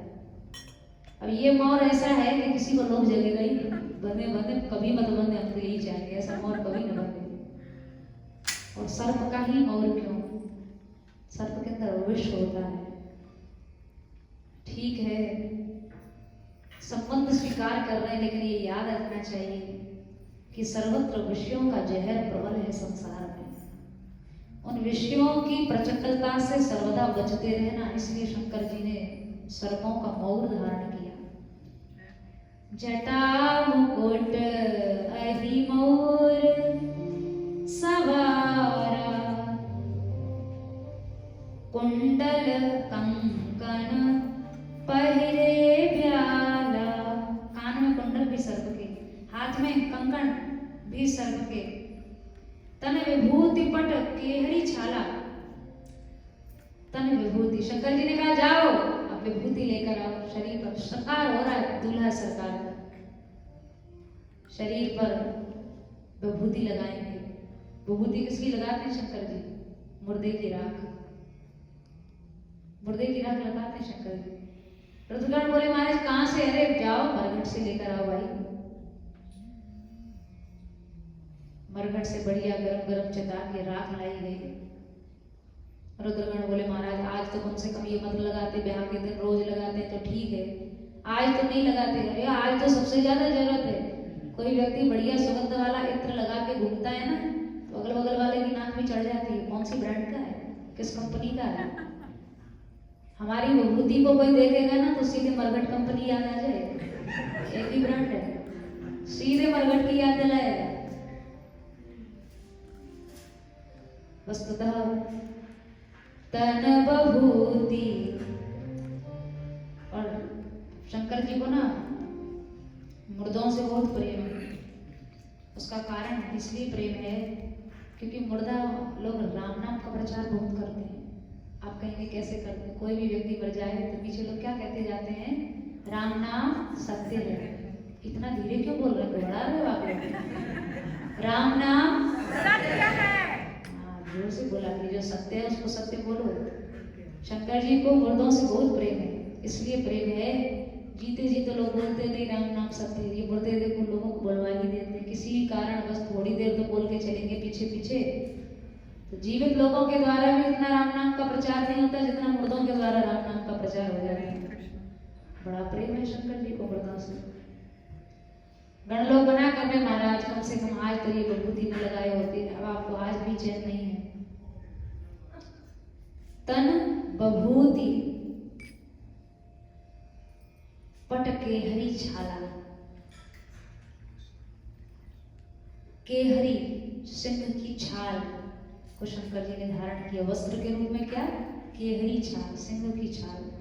कोई बढ़िया चमचमाता हुआ कपड़ा पहने तो शंकर जी ने मृग छाल, वो केहरी छाल पहने।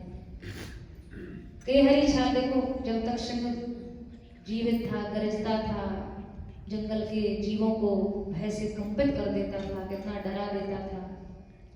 पर आज वही सिंह धराशायी हो गया। सूता जी का पद है ना, मूर्ख छान वृथा अभिमान। कुछ शेर जैसा ही गरजने वाला क्यों ना हो। अवसर बीत चलो है तेरो 2 दिन का मेहमान। मूर्ख छान वृथा अभिमान, कोई ना बच्यो या काल बलीते, मिट गए नाम निशान। काल से कोई नहीं बच सकता, चाहे वो सिंह ही बन जाओ, वो जंगल के राजा बन के गरजने लगो, लेकिन केहरी छाल वो भी धराशायी हो जाता है एक दिन। किस बात का अभिमान व्यक्ति करता है, बड़े बड़े धराशायी हो जाते हैं। हिरण्य रावण हिरण्य कश्यप जैसे नहीं बचे, हम तुम तो किसी गिनती में भी नहीं। जाके ही मृगदास जी का पद है, जलन खुदी रघुनाथ के मद नाही सुहाती, जाके ही अभिमान है बाकी तोड़त छाती। गर्व न कीजे बावरे हरि गर्भ प्रहारी, गर्व ही से रावण गया पाया दुख भारी। रावण हिरण्यकश्यप जैसे नहीं बचे तो हम तुम तो उनकी गिनती में भी नहीं, कहीं लगने लायक, लाइन में खड़े होने लायक भी नहीं। क्या सामर्थ, काल पार्टी से बंधा रहता था रावण के। हिरण्यकश्यप ने काल को भी जीत लिया था। मदन्यो जगदीश्वर त्रयो लोका कंपन्ते, त्रयो लोका सहेश्वरा, क्रुद्धस्य यस्य कंपन्ते त्रयो लोका। तीनों लोक के ईश्वर कांपते थे हिरण्यकश्यप के भय से, इतना बलवान था। क्या हुआ उस हिरण्यकश्यप का, क्या हुआ उस रावण का? धराशायी हो गए कि नहीं हो गए? बड़े बड़े गरजने बरजने वाले सब धराशायी हो जाते हैं। यही भाव शंकर जी ने कि हरी छाल धारण की। अभिमान मत करो, एक दिन यही हालत हो जाएगी, धराशायी हो जाओगे, किसी काम के नहीं रहोगे। तन बभूति पट के हरी छाला। रुद्रगणों ने कहा महाराज अब कैसे चलेंगे? बोले अरे वृषभ है ना हमारा, नादिया पे चढ़ के चलेंगे। अरे हो गया काम। ब्याह के समय तो साइकिल वाला भी कहीं ना कहीं से मांग के कार ले आता है, और आप नंदी पे बैठ के ब्याह नहीं जाएंगे। राम राम, ये तो आपने सबकी इज्जत गुरु गोबर करा देंगे आप। पर शंकर जी कह रहे देखो वृषभ कौन है, धर्म का स्वरूप है वृषभ। चाहे संसार से संबंध स्थापित करो, चाहे भगवान से संबंध स्थापित करो, लेकिन धर्म को सबसे प्रधान रखना चाहिए। परम धर्म की प्राथमिकता जीवन में होगी तो संसार भी तुम्हारा कुछ बिगाड़ नहीं पाएगा। प्यार श्री चरणों से जोड़ा, जो होगा देखा जाएगा। जगत से नाता है तोड़ा, जो होगा देखा जाएगा। न मुझको लोग की चिंता नहीं, पर लोग की चिंता। घड़ा आशा का है फोड़ा, जो होगा देखा जाएगा। प्यार श्री चरणों से जोड़ा, जो होगा देखा जाएगा।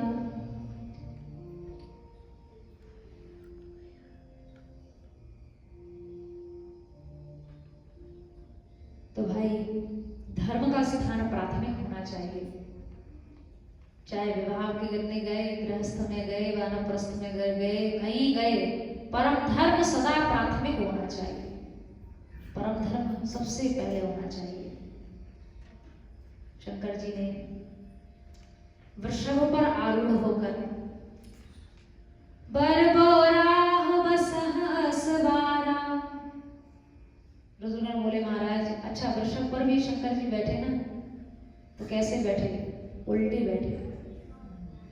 वृषभ पे भी बैठे तो उल्टे बैठे। जिधर मुंह होना चाहिए था उधर पीठ कर ली, और जिधर पीठ होनी चाहिए थी उधर मुंह कर लिया। शंकर जी ने कहा संसार की यात्रा करने जा रहे हैं, भले ही संसार से संबंध जोड़ने जा रहे हैं, पर पीठ रखेंगे संसार की और मुंह रखेंगे अपने राम जी की ओर। वृषभ के ऊपर भी उल्टे बैठे। रुद्रगणों ने कहा बरबोराह बसा असवारा ब्याल कपाल विभूषण छारा। सारे लोग हिमाचल राज के नगर में थू थू हो जाएगी, तो दूल्हा पागल हो गया, बोरा गया, पगला हो गया, इसका दिमाग खराब हो गया। नंदी पर भी बैठा तो उल्टा बैठकर आया।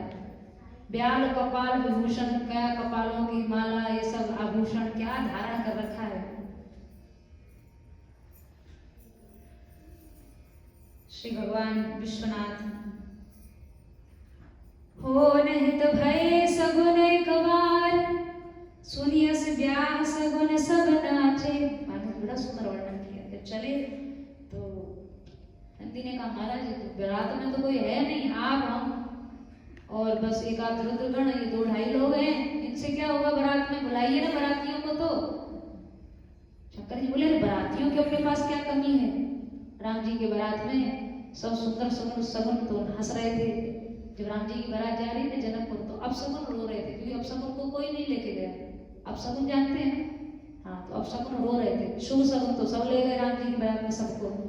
अब शकुनों को पूछा शंकर जी ने क्यों रो रहे हो? बोले महाराज जिसको देखो अपनी बारात में सब शुभ सगुनों को ले जाते हैं, हमें तो कोई पूछता ही नहीं, हमें जीवन में कोई बारात नहीं मिलेगी करने को। शंकर जी बोले जरूर मिलेगी, हमारी बारात तुम ही करोगे।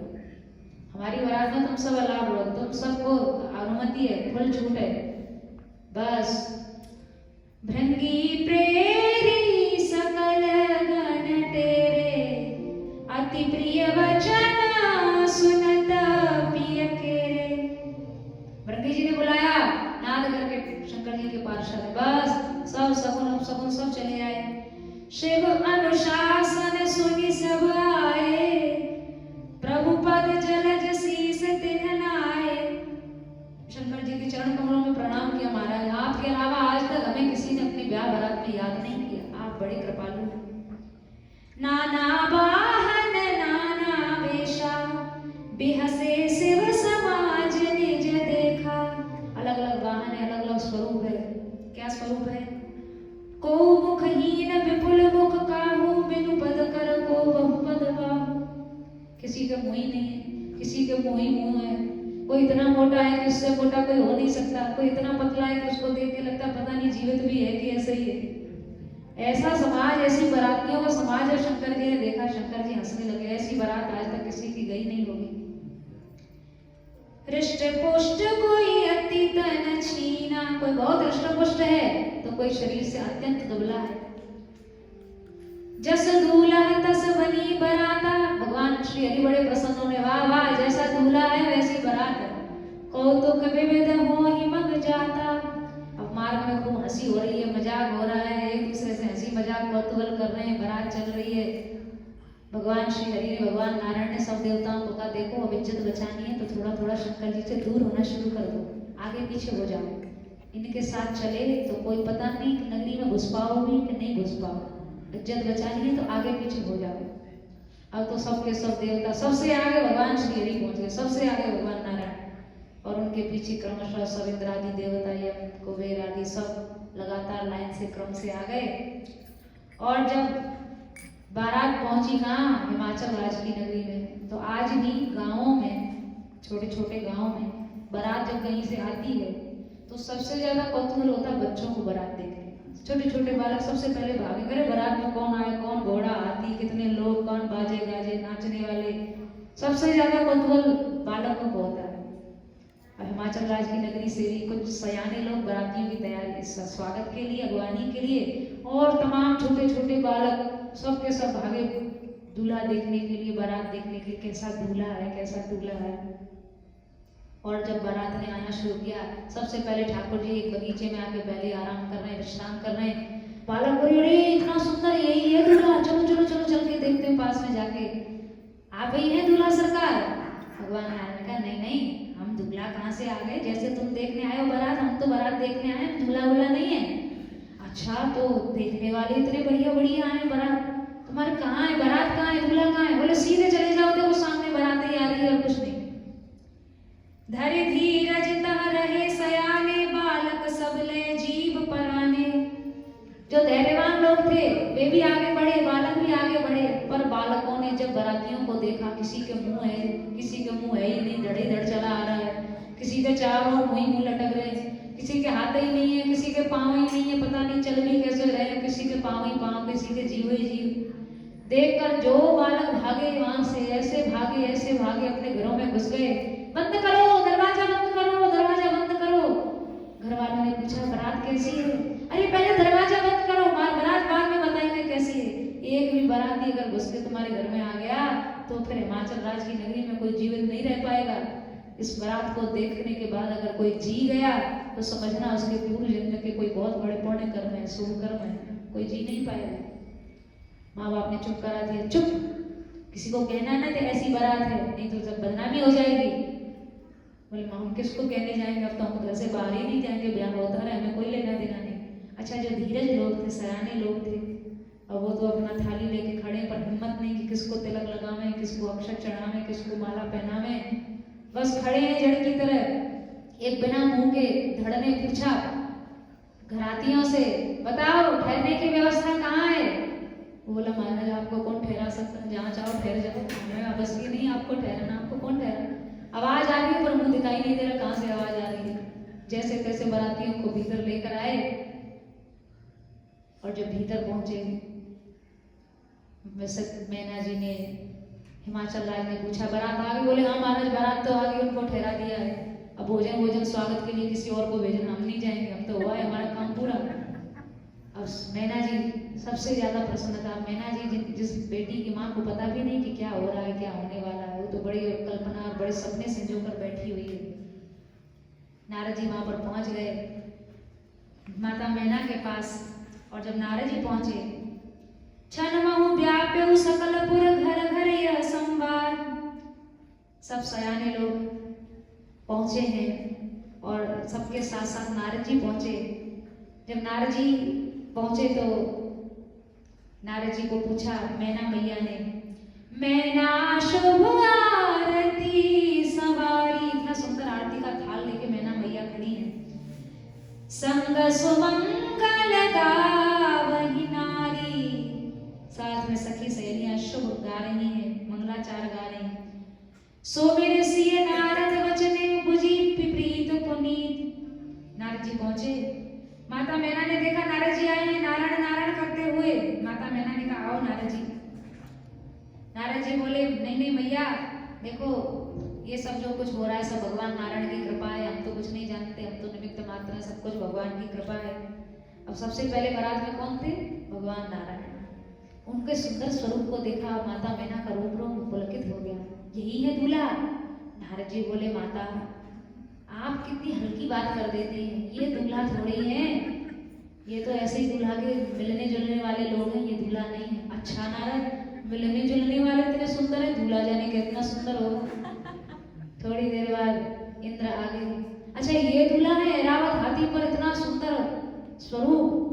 माता फिर आपने इतनी छोटी बात कर दी, ये तो कर्मचारी हैं, पानी वानी की व्यवस्था संभालते हैं, ये कोई दूल्हा वूल्हा नहीं है।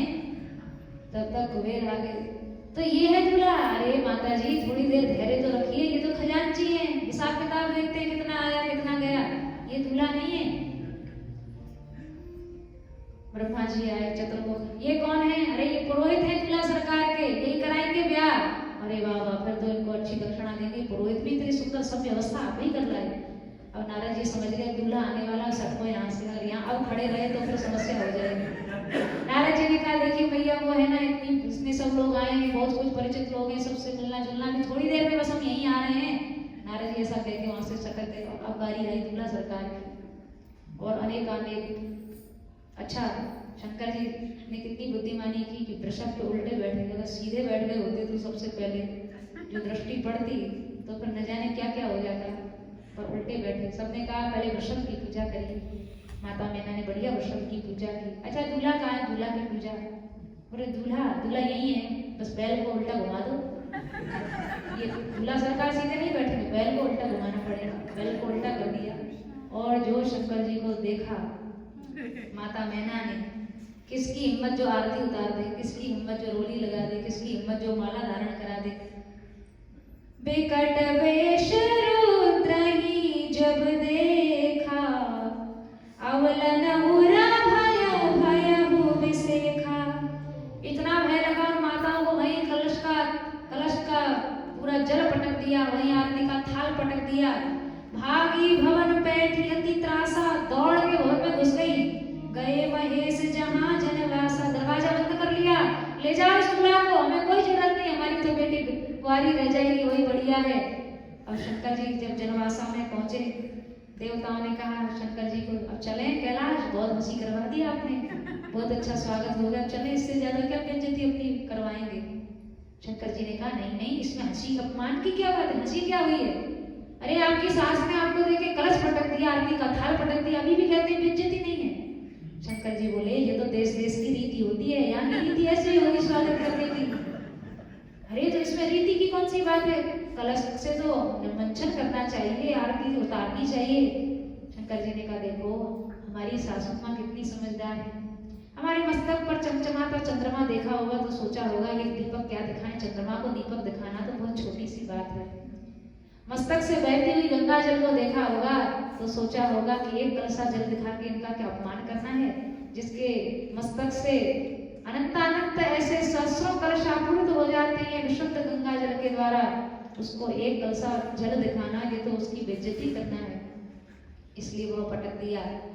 पर महाराज ये बताइए कि आपको देखकर घर में भीतर बैठ जाना, दरवाजा बंद कर देना, ये बेइज्जती नहीं है? अरे ये बेइज्जती नहीं है, यहाँ की रीति ऐसी है, यहाँ ऐसा ही रिवाज होता होगा। दूल्हा आता होगा तो घर में बैठ जाते होंगे, दरवाजा बंद कर देते होंगे, फिर थोड़ी देर बाद बाहर आ जाते होंगे। सबके सब देवता और पार्षद बोले महाराज अब इससे ज्यादा बेइज्जती हम तो कराने के हैं नहीं। तब तक एक बोला अरे बेइज्जती हो तो हमें इससे क्या लेना देना, अपनी तो पंगत करो।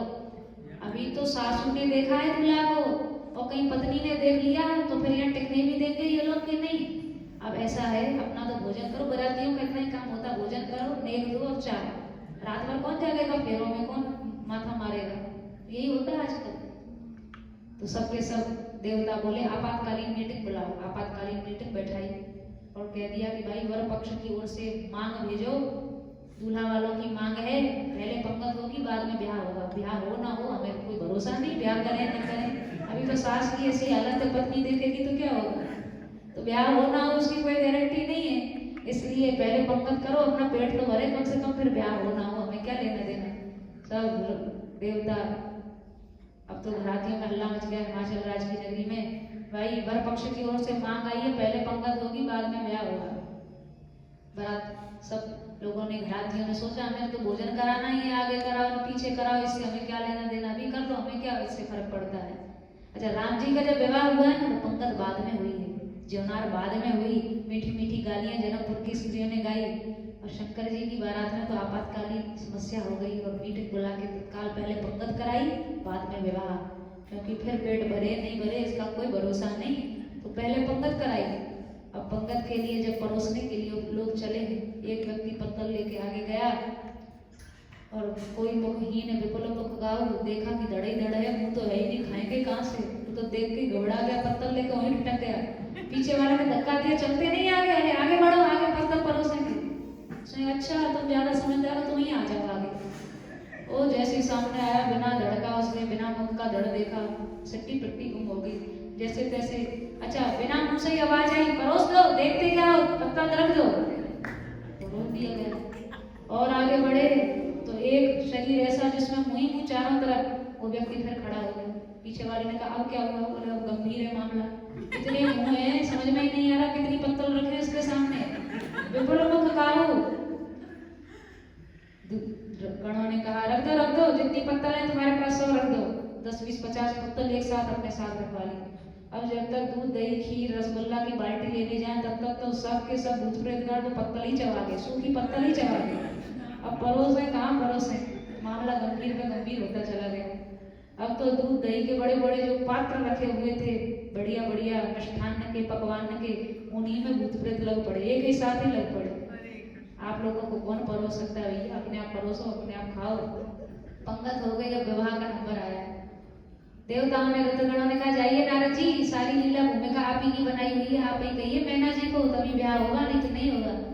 नारद जी बोले जाएंगे तो सही, पर अकेले नहीं जाएंगे। नारद जी ने सप्तर्षियों को साथ में लिया, और जब सप्तर्षियों को साथ लेके नारद जी गए, मैना सत्य सुनहु मम बानी, सप्तर्षियों को साथ लेके नारद जी आए, समझाया, पूर्व जन्म की कथा पार्वती जी की सुनाई।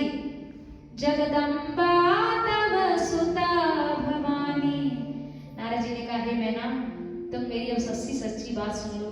ये तुम्हारी कन्या साक्षात जगत जननी भवानी है, यही सती थी, अब ये पार्वती बनकर आई है। साक्षात सांब सदाशिव ही इनके नित्य पति हैं। ये सारा ऐसे जान के विवाह की तैयारियां होने लगी। और उसके बाद सब देवताओं ने शंकर जी से प्रार्थना की, अब तो कम से कम अपना सुंदर स्वरूप दिखा दीजिए मैना मैया को। और सांब सदाशिव ने अपना नित्य स्वरूप प्रकट किया, और जब नित्य स्वरूप प्रकट किया तब श्री भगवान के स्वरूप को देख के मैना मैया तो मोहित हो ही गई। कही गिरीश कुश कन्या पानी भवहि समर्पी जपति भवानी, हिमाचल राज के नेत्रों में अश्रु हैं। माता सुनैना पार्वती जी का हाथ शिव जी के हाथ में देते हैं। पाणी ग्रहण जब कीन महेशा ही हर्षे तब सकल सुरेशा, जब शंकर जी ने पार्वती जी का पाणी ग्रहण किया, इंद्रादि सब देवता हृदय में बड़े हर्षित हुए। वेद मंत्र मुनिवर उच्चरहि, जय जय जय शंकर सुर करहि, बोले श्री गौरी शंकर भगवान की, श्री आशुतोष भगवान की। मुनिगण वेद मंत्रोच्चारण कर रहे हैं, देवगण जय जयकार कर रहे हैं। और उसके बाद विवाह जब संपन्न हुआ, नेक मांगने वालों की भीड़ लग गई माता सुनैना के यहाँ। मंडप में शिव पार्वती बैठे हुए हैं। परंपरा है वहाँ नायन आती है, सबसे पहला नेगाचार नायन का होता है। नायन पान खिलाती है, और पान खिला के दामाद से नेग लेती है। तो नायन आई, सहेलियों के साथ शिव जी को पान खिलाया गया। फिर बोली ऐसे फ्री में नहीं खिलाया है, आपको नेग देना पड़ेगा। आपकी मैया ने, अच्छा माता को नेग भेजती अपने पुत्र के हाथ की, वहाँ नेग देना पड़े तो ये देना। आपकी माँ ने जो नेग भेजा है वो हमें दीजिए। दूसरी सहेली ने कहा मैया होगी तो नेग भेजेगी ना, पहले ये तो पूछ लो कि मैया है भी नहीं। और उनके कौन माँ, वे तो स्वयं हूँ, उनके कोई माँ थोड़ी।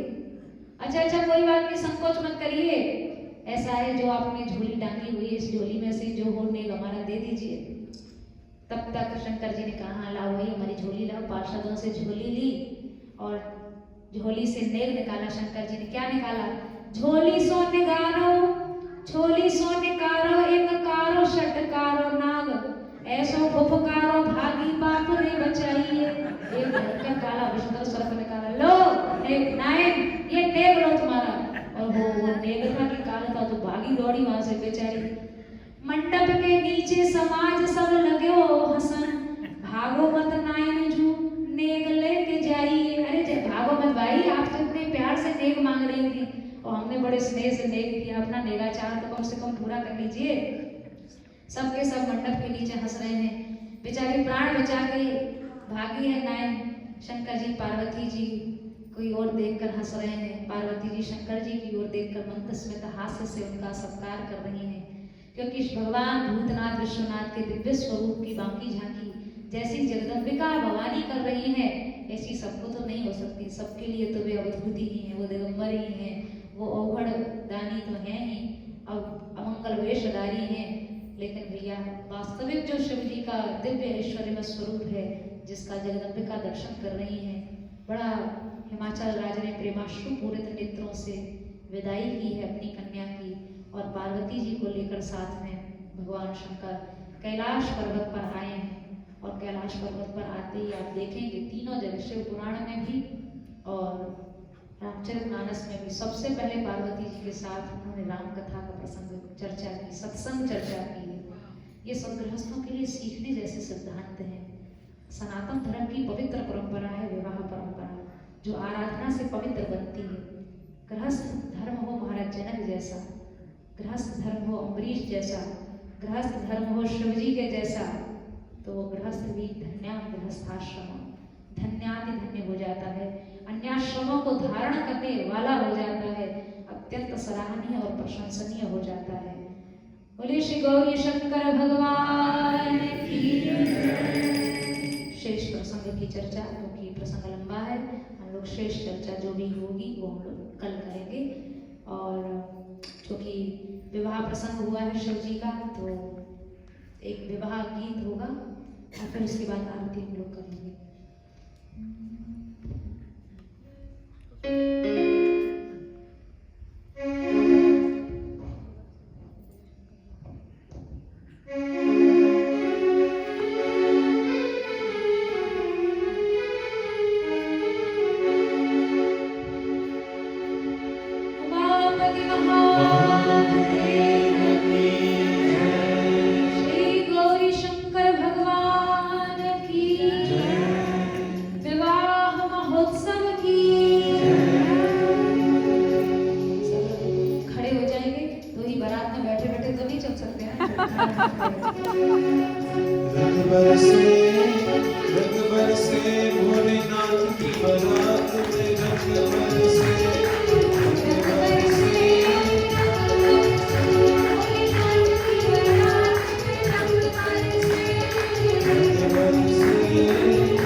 समय फिर नहीं आए, ऐसा चूक जाए तो फिर पछताए,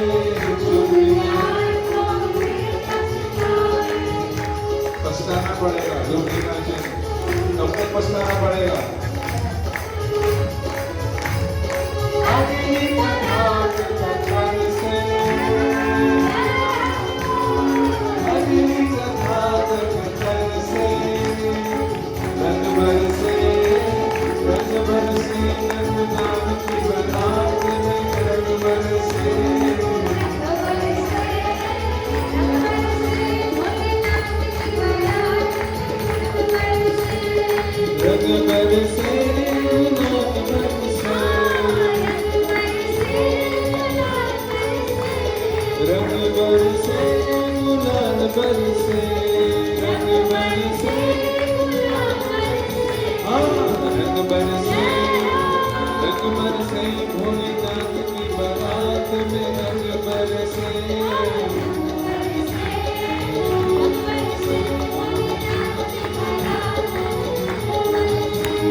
Om Namah Shivaya. Om Namah Shivaya. That was double the fun. We had the katha and we had the Vivah.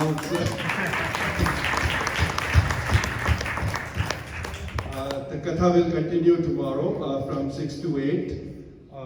And if you are coming tomorrow, great. If you are not going to be able to make it tomorrow and if you want to donate to the mandir, you can do that. You can make the checks payable to Shiv Mandir of Atlanta, or you can pay by credit card. We need a lot of fund, we need a lot of your help. The Mandir kitchen construction will start this month and hopefully should complete by the end of the year. So we will continue with and the donation box is right here, and we will continue with the Aarti.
सभी लोग पुष्प ले लें हाथ में, आरती की थाली नीचे रख करके पुष्प लें।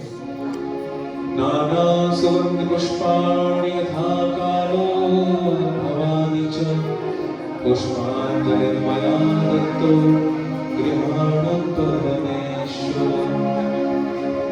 हरि ओम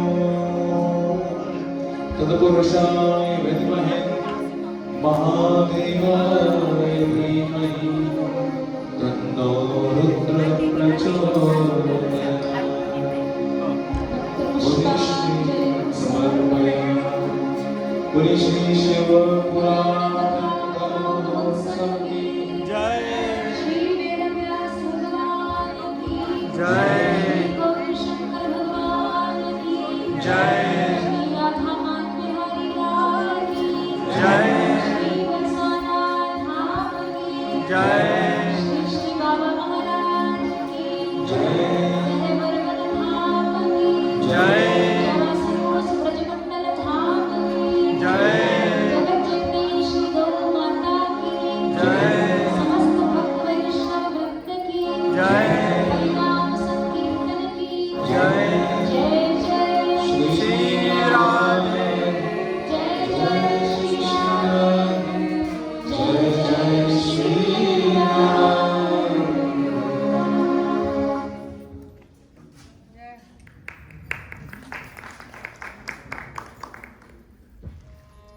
Shri Gurubhyo Namaha.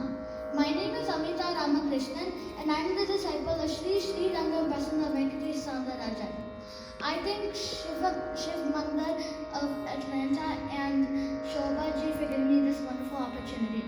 I will be performing a Lavguri Pancharatna Kriti Isha Pahimam in the Ragam Kalyani Satyarupakatalam composed by Shri Tyagaraja.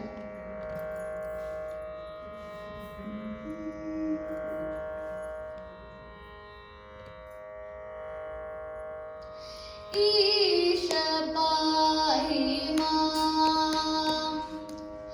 Isha Pahimam, Jagadisha Pahimam, Jagadisha Pahimam, Jagadisha Pahimam, Jagadisha Pahimam, Jagadisha Pahimam, Jagadisha Pahimam, Jagadisha Pahimam, Jagadisha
सूत्रमाचितपाद हेमाचलचाप दिनुविना मरवधु मुनि मनोकाम त्यागराज प्रेमावतार जगदीश पाहि मां।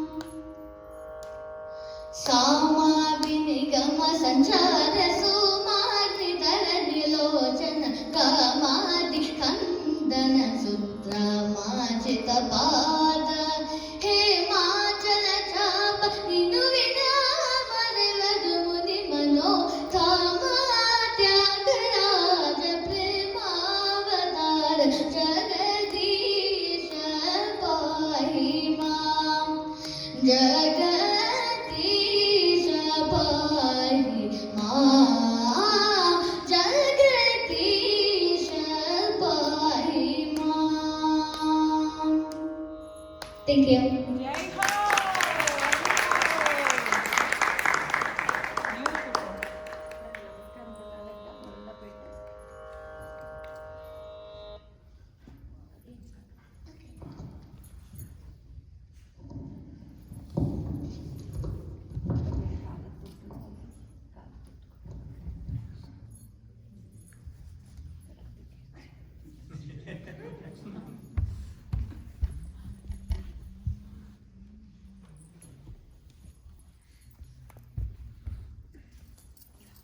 करने में भी शक्ति चाहिए, चबाने में भी शक्ति चाहिए, फिर पचाने में भी शक्ति चाहिए। शक्ति ना हो 56 भोग आपके सामने